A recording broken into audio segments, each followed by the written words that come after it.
a different take on Hamptons, lots and lots of stairs, and when is the best time to expand your business. Welcome to Foxy TV, episode 158. And stick around to the end of the episode where Jake talks about how we do our best to avoid damaging furniture. To start things off, we're heading to an install in St. Lucia where Bianca is lead stylist. We're then going to hear from Phoebe to get some additional background information on the install. All right, B, you're just taking your photos, finishing up. Yeah, finished up here. How did it all go? I think it went really well. I'm really happy with it. It's really pretty. So we're in St. Lucia today, 4-bedroom, 2 living. It's like 3 stories, it's pretty huge. And the brief from the agent or the client, I'm not too sure, was that she wanted Hamptons. Unfortunately, with all the black fixtures in the property, you can't necessarily bring out the proper Hamptons colours that we would usually go with. So we've gone in a bit of a moodier Hamptons with the blacks, bringing in the darker colours, greys, silvers, and just making it a bit more moodier. Yeah, absolutely. So we quoted on Hawken going about 5-ish months ago now. So the agent reached out, said, so we've done lots of work with this agent. She's an agency that's in the west side of Brisbane. They had a new build and they wanted a Hamptons brief. So they wanted high-end Hamptons. So I've said time and time again, we've niched ourselves in sub $2 million homes, really focusing more around the 1.5 million and under. So they wanted to know if we had the stock that met the brief for a high-end home where we're focusing on 1.5 to 2 mil. So they asked me to send through some links. I sent through one of the ones that Cody did a feature on, Oats and Skyline. And that was a beautiful coastal Hamptons inspired home. That was a brief on that one. And they really wanted to go down the path of Hamptons, not traditional Hamptons, not blue and white and full and magazine editorial style, but they wanted to have a Hamptons feel. Hamptons is traditionally associated with higher value, so that's why they wanted to go down that path. They loved Oats and Skyline. We got locked in, everything's all great. So new builds as they are, in the current climate, it took a lot longer to finish than expected. So fast forward 6 months and now here we are. So we went on site a couple of weeks ago to do a site visit as we do when we quote off a floor plan. And we got there and go inside with knowing that we're going to do Hamptons, and we get there and it's very contemporary. So you would have seen we've got a black bathtub, we've got black fixtures, we've got black sinks, we've got contemporary finishes. And I've also said lots of times, when we style a home, we style it for the home and how the home should be presented, not how the owners or how somebody wants it to be presented, because otherwise you're doing it a disservice. You're actually, I feel, undervaluing it how you're when you present it incorrectly. We can force a style, but it's never ever going to present it in its best light.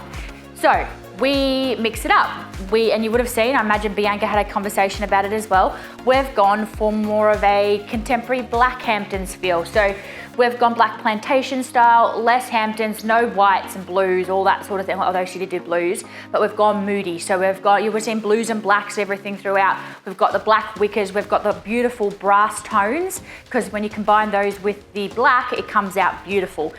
Blue and white striped Hampton sofa that we had. That one's quite coastal, it's very relaxed feel, and it's not the traditional, very feather-filled, big luxe kind of sofa that goes in a normal Hamptons. So we've been able to moody it up a little bit. So I actually haven't seen the end result. I've only selected the furniture. I'm really excited to see how it's all been pulled together. Photos are tomorrow on that one, so it'll be really, really good to see. Okay, on to the next part of the episode where we are going to have 2 questions that we received via Instagram answered by Jake. The first of which is around when to expand your business capacity, and the second is how we avoid damaging furniture. I don't know that there's any right answer to that.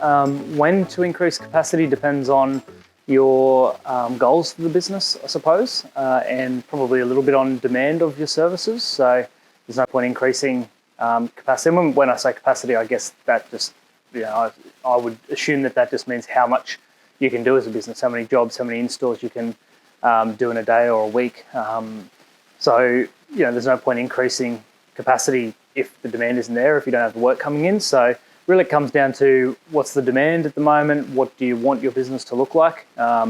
We have always said we wanted to keep growing and be quite a significant home staging business and one of the industry leaders. So whenever we've had the opportunity to, we've kind of increased capacity, whether that's through a new truck, a new warehouse, new staff, more furniture. All those things are important components of increasing capacity and what you can do as a business. So in terms of when to do it, again, how does it What is your targets? What are your goals for the year, and how does that fit in?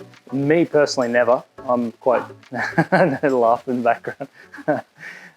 Look, we have damage. I wouldn't say often. I mean, when you're doing as many jobs as we are, we're doing kind of 4 or 5 installs a day at the moment, and that many pack-ups again. So when you're moving that much furniture and stock, table lamps and the lampshades that go with them, all the vases, those sorts of things, and artwork. We get little bits of damage here and there.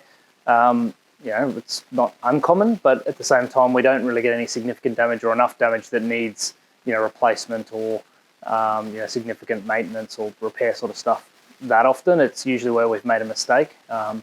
And to minimize that sort of thing, it's just about processes and, how we wrap accessories in a bucket. We don't go over the top with bubble wrap, but we make sure we're smart about not overloading buckets or putting, ceramic vases next to each other so they scratch and cause damage.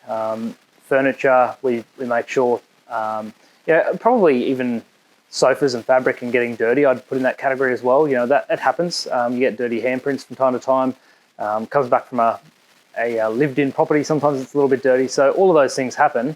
And minimising it's just about making sure that we're aware of where those, the damage or the dirtiness can come from and how to deal with that, or to minimise it. So, we as a logistics team know what bits of furniture are more likely to get damaged or not go well on a truck in a certain way, and so we're always cautious of those sort of things. So something Phoebe's thrown from the side of the camera is just by having the logistics team in-house. I mean, that dramatically decreases any damage that we have because our team, they're trained well. We know how to look after our own furniture, and we're more likely to treat it in a way that will minimise that damage. Whereas a third-party company doesn't have the same. Obviously they don't do anything on purpose or want to damage your stuff, but they just don't have the same level of or incentive to care, I guess. And that is it for episode 158 of Foxy TV. As always, thanks for watching, and we'll see you back here next week.